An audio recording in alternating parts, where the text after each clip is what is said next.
आज से 2500 साल पहले ऐसे ब्रिलियंट वैज्ञानिक ने जन्म लिया था जिन्हें कुछ लोग भगवान का अवतार और इंसानियत का उद्धार करने वाला भी बोलते हैं, और उस महान इंसान का नाम था गौतम बुद्धा। जैसा हम सब जानते हैं कि सिद्धार्थ गौतम एक राजा के बेटे थे और खुद भी एक राजा थे, इसलिए जिंदगी के शुरुआती 29 साल उन्होंने महल की शान और शौकत के बीच बिताए थे।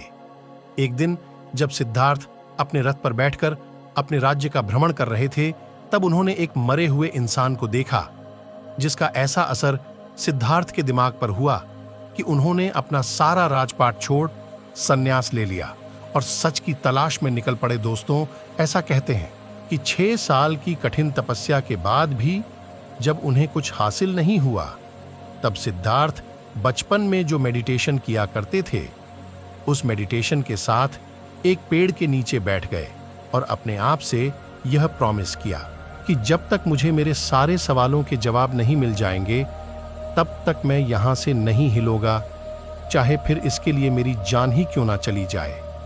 कहते हैं कि 48 दिनों तक गौतम बुद्ध वहीं उस पेड़ के नीचे बैठे रहे और 48 दिनों बाद वैशाख की फुल मून इवनिंग में उन्हें एनलाइटनमेंट मिला। और जिस मेडिटेशन से गौतम बुद्ध को एनलाइटनमेंट प्राप्त हुआ, उसमें मेडिटेशन का नाम है Vipassana meditation. Vipassana meditation meditation की बहुत पुरानी टेक्निक्स है। विपासना मेडिटेशन कितना पावरफुल है, इसका अंदाजा आप यहां से लगा सकते हैं कि कलिंगा वॉर में मारे गए लाखों लोगों को देखकर सम्राट अशोक के और गिल्ट की कोई सीमा ना थी।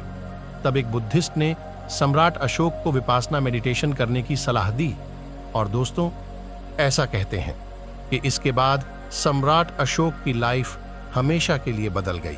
और जिस अशोक ने कलिंगा वॉर में लाखों लोगों को मारा था, उस अशोक ने अपने राज्य में जानवरों तक को मारने पर बैन कर दिया।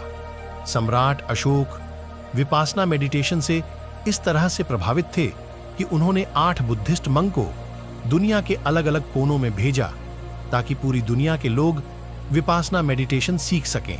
अब विपासना मेडिटेशन बाकी के सारे मेडिटेशन से इतना अलग क्यों है, और ऐसा क्या है जो इस मेडिटेशन को इतना पावरफुल बनाता है?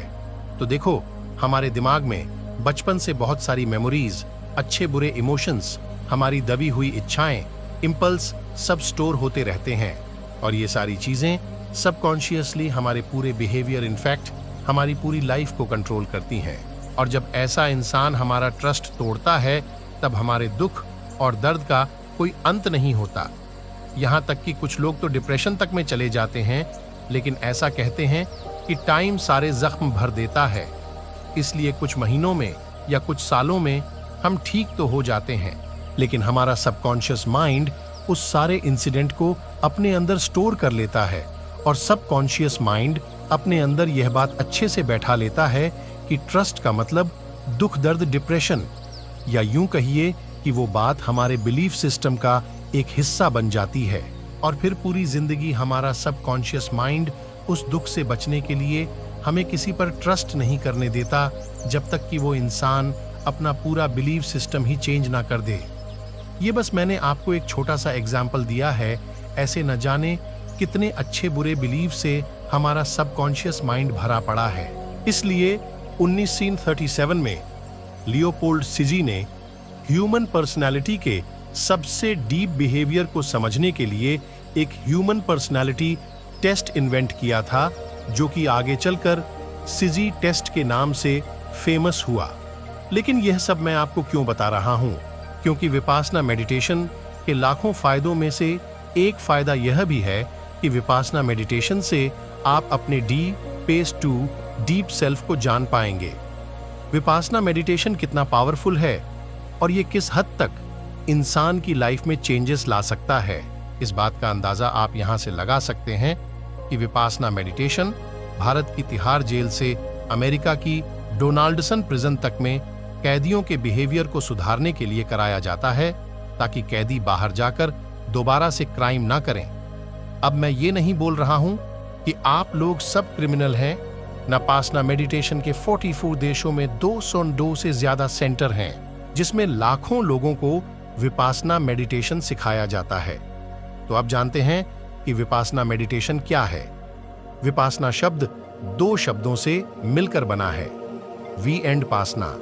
वी का मतलब होता है विशेष और पासना का मतलब होता है देखना, यानी कि विशेष तरीके से देखना। विपासना के बारे में बौद्ध धर्म के ग्रंथ सती प्रतान सुत्ता और महासती प्रतान सुत्ता में बहुत डिटेल्स में बताया गया है। तो उन्हीं ग्रंथों के अनुसार विपासना मेडिटेशन को 4 भागों में बांटा गया है: काया उपासना, वेदानुपासना, चित्ता उपासना एंड धम्मा उपासना। फर्स्ट काया उपासना। विपासना मेडिटेशन की शुरुआत सांसों पर ध्यान लगाने से होती है। बाकी के मेडिटेशन टेक्निक में सांसों को लंबा और गहरा लेने को कहा जाता है ताकि हमारा दिमाग जल्दी से शांत हो सके। लेकिन विपासना मेडिटेशन में आपको ऐसा कुछ नहीं करना है। इस मेडिटेशन टेक्निक में आपको बस अपनी सांसों पर ध्यान लगाना है, चाहे सांस छोटी हो या लंबी हो या गहरी हो, उसे बदलना नहीं है। अपनी और अपनी सांसों की सच्चाई को देखना है। अब ऐसा 2 रीजंस की वजह से किया जाता है। फर्स्ट, हर 9 सेकंड के अंदर हमारे दिमाग में कोई दूसरी थॉट आ जाती है, तो उस 9 सेकंड के साइकिल को तोड़ने के लिए हमें सांसों पर ध्यान लगाने को कहा जाता है ताकि हमारा कंसंट्रेशन गहरा हो सके और हम रियल विपासना मेडिटेशन को ठीक से कर सकें। दूसरा, जब आप कुछ दिनों तक अपनी सांसों पर ध्यान कर लेंगे तो आपकी नोज के आसपास आपको कुछ सेंसेशन फील होने शुरू हो जाएंगे। तो इसलिए पूरी बॉडी में सेंसेस की अवेयरनेस को इंक्रीज करने के लिए सांसों पर ध्यान लगाने को कहा जाता है।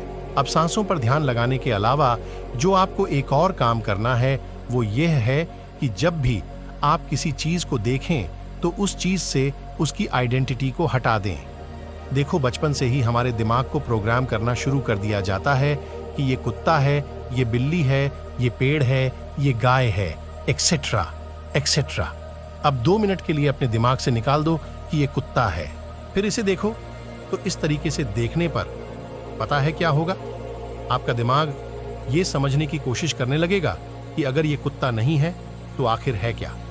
और इस तरीके से चीजों को देखने पर आपकी क्यूरियोसिटी और ऑब्जर्वेशन पावर बहुत बढ़ जाएगी।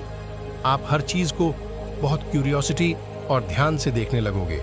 हम लोगों से अक्सर कहा जाता है कि बच्चों जैसे क्यूरियस बनो, बच्चों जैसे क्यूरियस बनो, लेकिन ये कोई नहीं बताता कि कैसे बनो। बच्चे इतने क्यूरियस इसलिए होते हैं क्योंकि उनका दिमाग हमारी तरह प्रोग्राम नहीं होता, इसलिए उनका दिमाग अपने आसपास की हर चीज को समझने की कोशिश करता है। और ऐसा आपको देखने तक ही सीमित नहीं रखना है, आपको हर चीज में बस ऑब्जर्व करना है। सपोज अगर 2 लोग आपस में बात कर रहे हैं या आप किसी से बात कर रहे हैं, तो अपने पुराने बिलीफ सिस्टम से उस बात को तुरंत जज नहीं करना है कि तुम गलत हो या मैं सही हूं, वगैरह वगैरह नहीं। बस ऑब्जर्व करना है कि क्या बात हो रही है, और ऐसा आपको उठते बैठते जागते सोते हर टाइम करना है। यानी कि ओ ऑब्जर्व, ओ ऑब्जर्व, ओ ऑब्जर्व। बॉडी के सेंसेशन से लेकर हर चीज को बस ओ ऑब्जर्व करना है, नथिंग मोर। और अगर आपने इस तरीके की साइट डेवलप कर ली तो सबसे पहले तो आपकी क्यूरियोसिटी बहुत बहुत बहुत ज्यादा बढ़ जाएगी। दूसरा, आपका दिमाग 0 थॉट्स यानी कि थॉटलेस स्टेज की तरफ बढ़ना शुरू कर देगा, क्योंकि एक टाइम पर या तो आप किसी चीज को ऑब्जर्व कर सकते हैं या उसके बारे में सोच सकते हैं। आप दोनों काम एक साथ नहीं कर सकते हैं।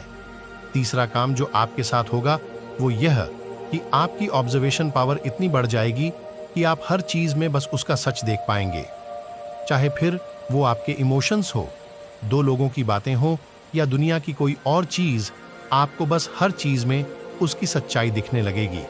और यही विपासना का सही मतलब भी है, जो जैसा है उसे वैसा ही देखना, ना कि अपने प्री प्रोग्राम दिमाग या इमोशंस के साथ उसे देखना।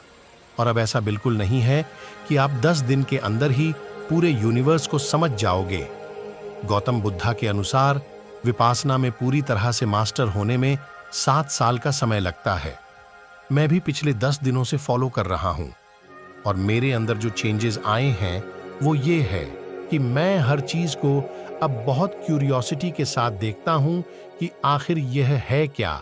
और सेकंड, मुझे हर चीज को देखकर अब गेट ट्यूब की फीलिंग आने लगी है, क्योंकि अब मैं अपने दिमाग से बाहर निकलकर अपने आसपास की दुनिया को ऑब्जर्व कर रहा हूं, जो कि बहुत खूबसूरत है। तीसरा, एक्सपीरियंस। जो इस तरह से देखने का मुझे हुआ है वो ये कि मुझे फील होने लगा है कि I know nothing about this worst universe. सड़क पर पड़े पत्थर को देखकर ये बोल देना कि ये पत्थर है बहुत आसान है। अगर उसी पत्थर से उसकी आइडेंटिटी हटा दी कि ये पत्थर है, तो घंटों तक उस पत्थर को देखते रह जाओगे, लेकिन ये समझ नहीं पाओगे कि आखिर है क्या। देखो, मैं इस एक्सपीरियंस को वर्ड्स में पूरी तरीके से नहीं समझा सकता, क्योंकि वर्ड्स की अपनी एक लिमिटेशन होती है। आप इस चीज को खुद से एक्सपीरियंस करें और मैं आपको गारंटी दे सकता हूं कि ये सच में एक बहुत कमाल का एक्सपीरियंस है। सेकंड है वेदानुपासना। वेदना यानी कि फीलिंग को विशेष तरीके से देखना। विपासना, मेडिटेशन सेंटर्स या जेल में जो विपासना मेडिटेशन प्रैक्टिस कराई जाती है, वो यही वेदानु उपासना प्रैक्टिस कराई जाती है, क्योंकि हम और हमारा दिमाग फीलिंग्स, हर तरीके की फीलिंग्स आता है, तो हम गुस्से के हिसाब से रिएक्ट करते हैं। अगर हमें किसी चीज से अच्छी फीलिंग्स है तो हम उस फीलिंग को प्रोलॉन्ग करना चाहते हैं, या फिर अगर जब हमें दुख दर्द की फीलिंग होती है तो हमारा दिमाग उस फीलिंग से जल्दी निकलना चाहता है। कहने का मतलब यह है कि हमारे दिमाग में आने वाली हर थॉट पर हमारा दिमाग रिएक्ट करना चाहता है, और इसी की वजह से हम अपनी इमोशंस के गुलाम बनकर रह जाते हैं। इसीलिए विपासना मेडिटेशन सेंटर और जेल में विपासन मेडिटेशन के कोर्सेज के दौरान एक इंसान को लगभग दिन के 11 घंटे मेडिटेशन करना होता है। अब आप खुद सोचो, 20 मिनट एक जगह बैठने पर हमारी हालत खराब होने लगती है, तो 11 घंटे मेडिटेशन करने में कितना दर्द होता होगा। और यही इस वेदान उपासना मेडिटेशन की ट्रिक है कि आपको उस 11 घंटे में होने वाले दर्द पर कुछ रिएक्ट नहीं करना, बस उसे ऑब्जर्व करना है। कहाँ दर्द हो रहा है, जैसे ही आप उस दर्द को थोड़ी देर ऑब्जर्व करोगे, दर्द खत्म हो जाएगा, फिर बॉडी के किसी दूसरे पार्ट में दर्द होना शुरू हो जाएगा।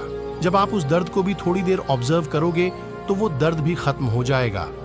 इसी तरह से आपको अपनी हर फीलिंग के साथ करना होता है, चाहे वो फीलिंग गुस्से की हो, दुख की हो, दर्द की हो या अच्छी फीलिंग हो। जब आप इस मेडिटेशन में मास्टर हो जाओगे तो आप अपने आप में और अपनी वो यही वेदानु उपासना प्रैक्टिस कराई जाती है, क्योंकि हम और हमारा दिमाग फीलिंग्स, हर तरीके की फीलिंग्स आता है तो हम गुस्से के हिसाब से रिएक्ट करते हैं। अगर हमें किसी चीज से अच्छी फीलिंग्स है तो हम उस फीलिंग को प्रोलो करना चाहते हैं, या फिर अगर जब हमें दुख दर्द की फीलिंग होती है तो हमारा दिमाग उस फीलिंग से जल्दी निकलना चाहता है। कहने का मतलब यह है कि हमारे दिमाग में आने वाली हर थॉट पर हमारा दिमाग रिएक्ट करना चाहता है, और इसी की वजह से हम अपनी इमोशंस के गुलाम बनकर रह जाते हैं। इसीलिए विपासना मेडिटेशन सेंटर और जेल में विपासन मेडिटेशन के कोर्सेज के दौरान एक इंसान को लगभग दिन के 11 घंटे मेडिटेशन करना होता है। अब आप खुद सोचो, 20 मिनट एक जगह बैठने पर हमारी हालत खराब होने लगती है। कर पाओगे और आप समझ जाओ कि वो यही वेदानु उपासना प्रैक्टिस कराई जाती है, क्योंकि हम और हमारा दिमाग फीलिंग्स, हर तरीके की फीलिंग्स आता है तो हम गुस्से के हिसाब से रिएक्ट करते हैं। अगर हमें किसी चीज से अच्छी फीलिंग्स है तो हम उस फीलिंग को प्रोलॉन्ग करना चाहते हैं, या फिर अगर जब हमें दुख दर्द की फीलिंग होती है तो हमारा दिमाग उस फीलिंग से जल्दी निकलना चाहता है। कहने का मतलब यह है कि हमारे दिमाग में आने वाली हर थॉट पर हमारा दिमाग रिएक्ट करना चाहता है, और इसी की वजह से हम अपनी इमोशंस के गुलाम बनकर रह जाते हैं। इसीलिए विपासना मेडिटेशन सेंटर और जेल में विपासन मेडिटेशन के कोर्सेज के दौरान एक इंसान को लगभग दिन के 11 घंटे मेडिटेशन करना होता है। अब आप खुद सोचो, 20 मिनट एक जगह बैठने पर हमारी हालत खराब होने लगती है, परेशान नहीं कर सकते। आपके अंदर समता की भावना आ जाएगी, यानी कि आपका अपने ऊपर पूरा कंट्रोल हो जाएगा। आप समझ जाओगे कि I am not my thoughts and emotions.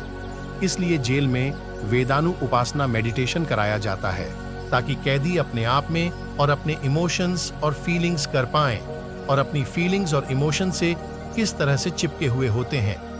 इस बात को the subtle art of not giving a fuck. आगे आप समझ गए होंगे कि ऑथर मार्क मेंसन ने अपने topic feedback loop from hello में बहुत ही खूबसूरत तरीके से बताया है कि लेट सपोज हमें एक बहुत छोटी सी बात पर गुस्सा आया और तभी हमें ये रियलाइज होगा कि जैसे ही आपको ये छोटी सी बात पर गुस्सा हो रहे हैं तब आपको फिर और गुस्सा आएगा। गुस्सा उस बात पर नहीं जो आपके साथ हुई है, गुस्सा आपको आएगा कि मैं किस तरीके का इंसान हूं यार, जो छोटी छोटी बातों पर गुस्सा करता हूं। यानी कि आप रियल इंसिडेंट जो आपके साथ हुआ है उसे छोड़कर अपने गुस्सा पर गुस्सा करने लगोगे, जिसे author feedback loop from the hell कहते हैं। सो वेदानु उपासना के अनुसार जैसे ही आपको गुस्सा आया और आपने उस गुस्से पर रिएक्ट करने की बजाय अगर उसे ऑब्जर्व कर लिया तो आप इस so called feedback loop from hello से भी बच पाओगे, जिससे धीरे धीरे आपका अपने ऊपर कंट्रोल बढ़ने लगेगा। थर्ड है चित्ता उपासना। चित्ता यानी कि मन, विपासना मतलब कि विशेष रूप से देखना, यानी कि मन को विशेष रूप से देखना। मैंने इस वीडियो की शुरुआत में बताया था कि आप विपासना मेडिटेशन के थ्रू अपनी डीप सेल्फ को जान सकते हैं। तो इसी चित्ता उपासना के थ्रू आप अपने अंदर छिपे डीप पेस्ट सेल्फ को जान सकते हैं, क्योंकि चित्ता उपासना मतलब कि माइंड कंटेम्पलेशन, कि हमारे दिमाग में एक दिन में लगभग 92,000 थॉट्स आते हैं और उन 72,000 थॉट में से 80 to 90 पर थॉट्स वेस्ट होती हैं। और ये बेकार थॉट्स हमारे ब्रेन में ठीक उसी तरह से काम करती हैं जैसे कि जब किसी नदी या तालाब में बहुत गंदगी या मिट्टी होती है तो उस नदी के तल को देखना बहुत मुश्किल होता है, लेकिन जब एक बार वो मिट्टी या गंदगी साइड हो जाती है तो हम उस नदी के धरातल तक देख पाते हैं। ठीक उसी तरह इन बेकार की थॉट्स के चलते हम अपने डिपेंड सेल्फ को नहीं जान पाते, क्योंकि हमारा दिमाग हर समय इन्हीं बेकार थॉट्स को सोचने में लगा रहता है। अब चित्तानुपासना मेडिटेशन के अनुसार आपको बस अपने थॉट्स को ऑन ऑब्जर्व करना है बिना रिएक्ट किए हुए। अब वो थॉट्स बहुत नेगेटिव भी हो सकती हैं या बहुत पॉजिटिव भी हो सकती हैं, लेकिन आपको उन थॉट्स पर कोई रिएक्शन नहीं देना है। थोड़े ही दिनों में आप समझ जाओगे कि आपको किस तरीके के थॉट्स आते हैं। आपको समझ आने लगेगा कि कौन सी थॉट्स बेकार हैं और कौन सी इम्पॉर्टेंट। और जब आपका ऑब्जर्वेशन गहरा होता जाएगा तब आप अपने दिमाग के हैबिट पैटर्न समझने लगो, अपने दिमाग की इम्पल्सेस, अपने दिमाग की क्रेविंग समझने लगोगे। देखिए, इन सब थॉट्स को भी आपको बस ऑब्जर्व करते जाना है और धीरे धीरे यह सारी थॉट्स आपके दिमाग से खत्म होने लगेंगी और आपको समझ आने लगेगा कि even I am not my thought. जब आपका ऑब्जर्वेशन बहुत गहरा हो जाएगा तब आप एकदम शून्य की स्टेज में पहुंच जाओगे, जहां पहुंचने के बाद आपकी लाइफ में चमत्कार होने शुरू हो जाएंगे। फोर्थ है धर्मानुसार, यानी कि धर्म और विपासना, यानी कि विशेष रूप से देखना, यानी कि धर्म को विशेष रूप से देखना या उसकी ट्रू फॉर्म में देखना। यहाँ पर बुद्धा ने जो टीचिंग्स दिए हैं उसे ठीक से ऑब्जर्व करने को कहा है। अकॉर्डिंग टू बुद्धिज्म, इनलाइटनमेंट पाने के लिए बुद्धिस्ट को बहुत सारे रूल्स एंड रेगुलेशंस फॉलो करने होते हैं। जैसे कि बुद्धिज्म में इनलाइटनमेंट पाने की 7 मेन स्टेजेस होती हैं। Mindful investigation of the nature of reality, energy, Joy of rapture, relaxation और ट्रैंक्विलिटी, कंसंट्रेशन एंड इनिमिनी। लेकिन इनलाइटनमेंट के लिए सनातन धर्म में 8 स्टेजेस होती हैं। यम नियम, आसन, प्राणायाम, प्रत्याहार, धरना ध्यान और समाधि। और इन स्टेजेस के अलावा काफी योग होते हैं, जैसे कि भक्ति योगा, कर्म योगा, जिन्हें फॉलो करके एक इंसान एब्सोल्यूट में विलीन हो सकता है। ऐसे ही अलग अलग धर्म के अपने अलग अलग रूल्स एंड रेगुलेशंस होते हैं। इस बात से मुझे स्वामी विवेकानंद के जीवन की एक घटना याद आ गई। उनसे एक बार किसी ने पूछा कि Swami ji, what is religion? तब उन्होंने कहा कि रिलीजन इज द रियलाइज। जिस भी धर्म को आप फॉलो करते हो, क्या आपने उस धर्म को रियलाइज किया है? क्या आपने उस धर्म को खुद से एक्सपीरियंस किया है? जिस दिन आपको ये रियलाइज हो जाएगा उस दिन आपको हर रिलीज एक जैसे लगने लगेंगे।